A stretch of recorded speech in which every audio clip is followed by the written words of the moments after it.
시청자 여러분 안녕하십니까. 민영삼TV 민영삼 칼럼입니다. 이명박 전 대통령이 철창에 갇혔습니다. 박근혜 대통령과 동시에 전직 대통령이 구속되어 있는 이런 참담한 상황이고, 이건 두 전직 대통령들의 개인적 불행인과 동시에 우리 국민 모두의 불행이라고 생각합니다. 그럼에도 불구하고 보수, 진보, 보수, 진영별로 이명박 전 대통령의 구속을 바라보는 시각이 확연히 다르더군요. 한쪽에서는 사필 규정, 인과응보, 적폐청산이다. 또 다른 쪽에서는 보수 정권에 대한 개인 비리를 엮은 정치 보복이다. 이렇게 바라보고 있습니다. 제가 생각할 적에는 두 가지 다 성격을 포함하고 있다고 생각을 합니다. 적폐청산의 의미도 있지만 정치 보복의 뜻도 상당히 담겨 있다. 저는 그렇게 해석을 합니다. 그러면서 우선 이명박 대통령에게 좀 아쉬움이 있습니다. 정말 그리고 실망입니다.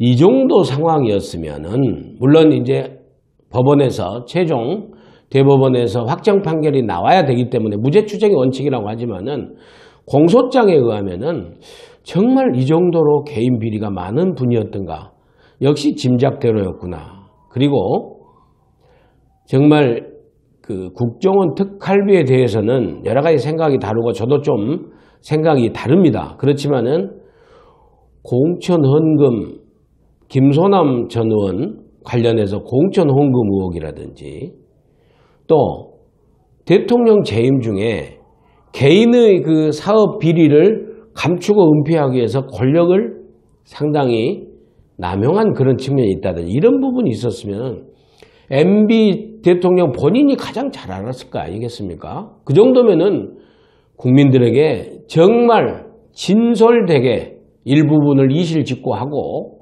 사죄를 바라면서 국민들에게 통합의 길로 갑시다 라고 용서를 그런 성명서를 내는 자세가 있었으면은, 그리고 나서 불구속 수사로 갔으면은, 문재인 정부도 이명박 전 대통령이 그 정도로 했으면 불구속 수사로 가는 그런 모양새였으면 얼마나 좋았을까 하는 아쉬움이 남습니다. 그러면서 이명박 전 대통령의 구속 과정에서 직무상 이명박 전 대통령의 구속을 직무상 주도할 수밖에 없었던 청와대 민정비서관, 청와대 민정비서관 두 얼굴이 생각이 났습니다. 두 사람이. 한 사람은 지금 청와대 민정비서관직을 수행하고 있는 백원우 전 의원입니다. 아마 이명박 전 대통령의 대학 후배일 겁니다. 운동권 출신이고 한나라당 재정구 국회의원의 비서로 있으면서 본인이 시흥에서 국회의원도 했고 17대 때 그 일명 탄도리로 국회의원도 2번이나 했던 그런 경력을 알고 있습니다. 그리고 우리 국민 모두가 또 알고 있는 백원우의 얼굴은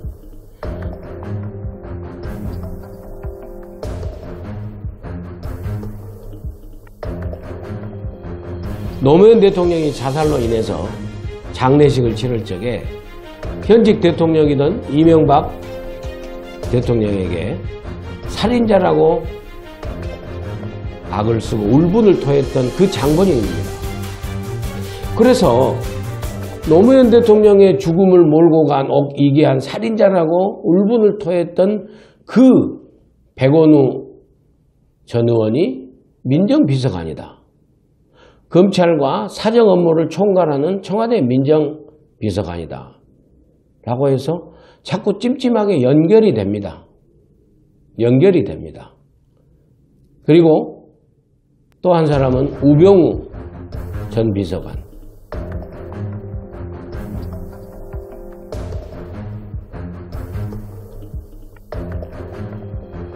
우병우 비서관은 지금 후문으로 들리는 후문으로 하면 노무현 대통령이 640만 불로 인해서 극단적 선택에서 자살을 하고 나서 하기 전에 많은 사람들이.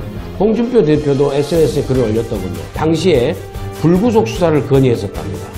그리고 많은 사람들이 불구속을 건의한 걸로 지금 전해지고 있는데 유독 우병우 검사가 꼭 구속을 해야 된다라고 주장을 해서 한 번 더 재소환을 해야 된다라고 하는 그 가운데 노무현 대통령께서 안타까운 그런 그 극단적 선택을 하게 됐죠.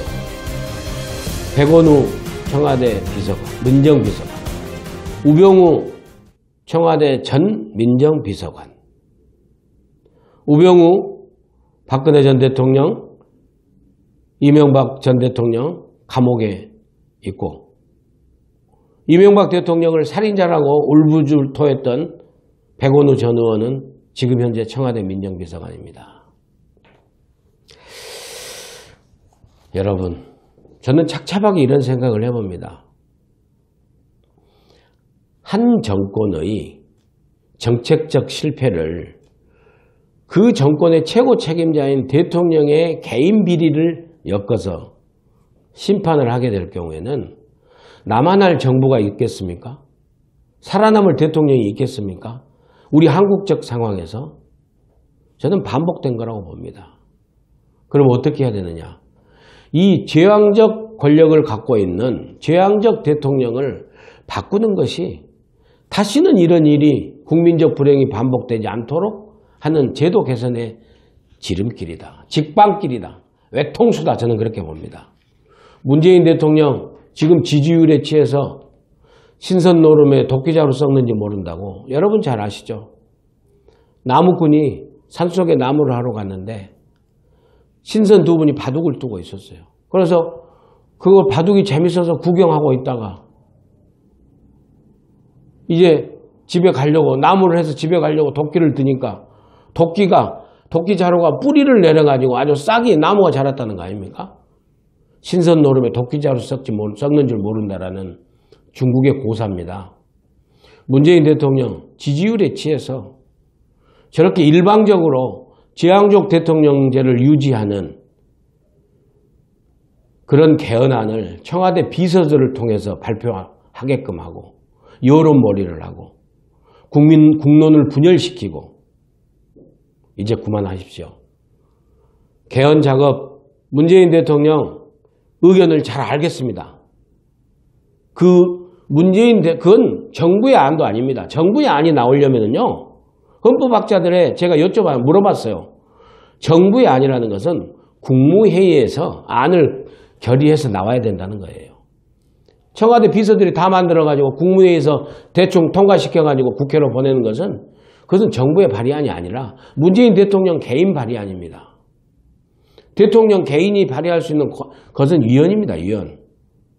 이제 신선노름 그만하시고 개헌안, 제왕적 대통령제를 폐지하는 분권형 대통령의 권력을 진정으로 분산시키는 그런 개헌안을 국회에서 만들 수 있도록 문재인 대통령 뒤로 물러나십시오. 그리고 다시 말씀드리지만 여당 한심하고 치욕스럽습니다. 문재인 대통령이 한마디도 못합니까? 그렇게 박근혜 전 대통령, 이명박 전 대통령 일적에 청와대 출장소내 거수기네라고 그 당시에 여당을 비판했었죠. 그리고 제왕적 대통령제 다 폐지하자고 19대 때 지금 민주당 국회의원들 다 동의했지 않습니까? 어떻게 문재인 대통령 앞에 가서 그렇게 한마디도 못합니까? 원전을 폐지할 때 한마디도 못하고 방송법 문재인 대통령이 그대로 놔두라니까 한마디도 못하고 이제는 개헌안까지 제왕적 대통령제를 유지해서 그걸 5년을 부족해서 8년으로 늘린다? 그런데도 여당은 정말 기도 없습니까? 눈도 없습니까? 국민 여론 안 들립니까? 거수기 출장소 이제 그만하십시오. 다시 말씀드립니다. 제왕적 대통령제를 개선하는 것만이 제왕적 대통령제를 폐지하는 개헌을 통해서 7공화국을 여는 그 길만이 전직 대통령들의 구속을 반복되는 이런 국민적 불행을 막는 길이라고 생각합니다. 여러분 감사합니다. 또 찾아뵙겠습니다.